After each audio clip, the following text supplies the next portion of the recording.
आज आपण परमपूज्य वासुदेवानंद सरस्वती टेंबे स्वामी महाराज विरचित जगदंबिका स्तोत्र घेणार आहोत।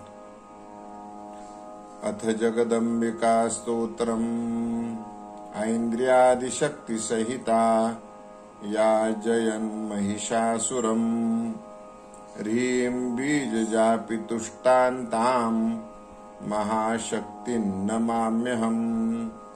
क्लीं बीजरूपिणीं देवीमरारि विनाशिनीं चामुण्डां मुण्डदमनीं तुळजापुरवासिनीं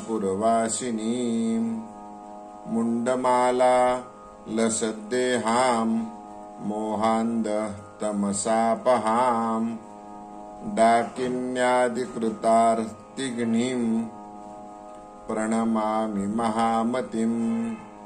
यैर्यत्रा मसकृत गीतन्ते सर्वार्थयुजो भवन् विचनित्यं विरागश्च यत आशु लभेन्द्रुणां चेतनारूपतो यास्ते सर्वभूतेषु तां भजे।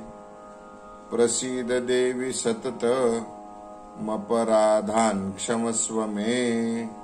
इति श्री परम पूज्य श्री वासुदेवानंद सरस्वती टेंबे स्वामी विरचित श्री जगदंबिका स्तोत्रम् संपूर्णम्।